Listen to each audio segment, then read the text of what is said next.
ಎಲ್ಲರಿಗೂ ನಮಸ್ಕಾರ. Renu's kitchen YouTube ಚಾನಲ್ಗೆ ಸ್ವಾಗತ.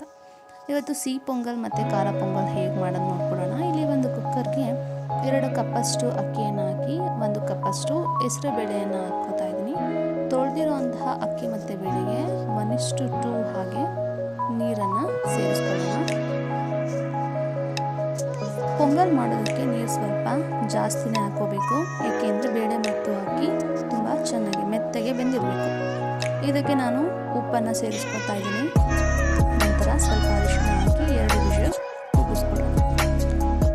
ಒಂದು ಬಾಣಲೆಗೆ ಸ್ವಲ್ಪ ಎಣ್ಣೆ, ಕರಿಬೇವಿನ ಸೊಪ್ಪು, ಗೋಡಂಬಿ, 1.5 ಸ್ಪೂನಷ್ಟು ಜೀರಿಗೆ, 1 ಸ್ಪೂನ್ ಮೆಣಸು, ಸ್ವಲ್ಪ ಸಾಸಿವೆ, ಜಜ್ಜಿಟ್ಕೊಂಡಿರುವಂತಹ ಶುಂಠಿ ಬೆಳ್ಳುಳ್ಳಿ, ನೀವು ಶುಂಠಿ ಬೆಳ್ಳುಳ್ಳಿ ಪೇಸ್ಟನ್ನು ಸಹ ಯೂಸ್ ಮಾಡ್ಬೋದು. ಸೊ ಇದಕ್ಕೆ ನಾನು 10-12 ಹಸಿಮೆಣಸಿನಕಾಯಿ, ಸ್ವಲ್ಪ ಅರಿಶಿಣ, ಉಪ್ಪನ್ನು ಸೇರಿಸ್ಕೊಂಡು ಒಗ್ಗರಣೆಯನ್ನು ಮಾಡಿಟ್ಕೊಳ್ತೀನಿ. ಇದನ್ನು ನಾವು ಬೆಂದಿರೋಂಥ ಅಕ್ಕಿ ಬೇಳೆ, ಇದರಲ್ಲಿ ನಾನು 1 ಸ್ಪೂನಷ್ಟು ಎತ್ತಿಟ್ಕೊತಾ ಇದ್ದೀನಿ, ಏಕೆಂದರೆ ಸಿಹಿ ಪೊಂಗಲ್ ಮಾಡೋದಕ್ಕೆ. ಇದರಲ್ಲೇ ನಾವು ಸಿಹಿ ಪೊಂಗಲ್, ಖಾರ ಪೊಂಗಲ್ ಎರಡನ್ನೂ ಮಾಡ್ಕೊಳ್ತೀವಿ. ಇದಕ್ಕೆ ಒಗ್ಗರಣೆಯನ್ನು ಸೇರಿಸಿ ಸ್ವಲ್ಪ ನೀರನ್ನು ಸಹ ನಾನು ಸೇರಿಸ್ಕೊಳ್ತಾ ಇದ್ದೀನಿ. 1 ಲೋಟದಷ್ಟು ನಾನು ನೀರನ್ನು ಇಲ್ಲಿ ಸೇರಿಸ್ಕೊಂಡಿದ್ದೀನಿ.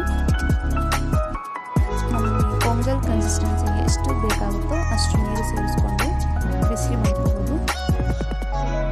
ಇದು ತಣ್ಣಗಾದ ನಂತರ ಗಟ್ಟಿಯಾಗುತ್ತೆ. ಸೊ ನೋಡಿಕೊಂಡು ನಾವು ನೀರನ್ನ ಸೇರಿಸ್ಕೋಬೇಕಾಗುತ್ತೆ. ತುಂಬ ನೀರು ಜಾಸ್ತಿನೂ ಆಗಬಾರ್ದು. ಲಾಸ್ಟಲ್ಲಿ ಇದಕ್ಕೆ ನಾನು ಸ್ವಲ್ಪ ಕೊತ್ತಂಬರಿ ಸೊಪ್ಪು, ಹಸಿ ತೆಂಗಿನ ತುರಿಯನ್ನು ಹಾಕಿ ಮಿಕ್ಸ್ ಮಾಡ್ಕೊಳ್ತಾ ಇದ್ದೀನಿ.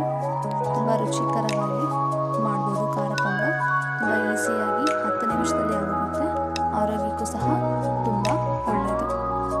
ಇದನ್ನು ದೇವರ ನೈವೇದ್ಯಕ್ಕೂ ಸಹ ಇಡೋದಕ್ಕೆ ಮಾಡ್ಬೋದು. ದೇವಸ್ಥಾನದ ಪ್ರಸಾದದ ತರಹದೇ ಇರುತ್ತದೆ. ನಂತರ ನಾವು ತೆಗೆದಿಟ್ಕೊಂಡಿರೋ ಬೇಯಿಸಿರೋ ಅಕ್ಕಿ ಬೇಳೆಯನ್ನು ಉಪಯೋಗಿಸಿ ನಾವು ಈಗ ಸಿಹಿ ಪೊಂಗಲ್ ಮಾಡ್ಕೊಳ್ಳೋಣ. ಒಂದು ಬಾಣಲೆಗೆ 2 ಸ್ಪೂನ್ ತುಪ್ಪ ಹಾಕಿ ದ್ರಾಕ್ಷಿ ಗೋಡಂಬಿಯನ್ನು ಹುರಿದಿಟ್ಕೊಳ್ತಾ ಇದ್ದೀನಿ. ನಂತರ ಅದೇ ಬಾಣಲೆಗೆ 4-5 ಉಂಡೆ ಬೆಲ್ಲ ಹಾಕಿ 1.5 ಲೋಟದಷ್ಟು ನೀರು ಹಾಕ್ತಾ ಇದ್ದೀನಿ. ಇದು ನಮಗೆ ಪಾಕ ಬರಬೇಕನ್ನೋ ಏನಿಲ್ಲ, ಬೆಲ್ಲ ಕರಗಿದ್ರೆ ಸಾಕು. ಸೊ ಬೆಲ್ಲ ಕರಗಿದ ನಂತರ ಅದನ್ನು ಸೋಸ್ಕೋಬೇಕು, ಏಕೆಂದರೆ ಅದರಲ್ಲಿ ಕಡ್ಡಿ ಕಸ ಇರುತ್ತೆ.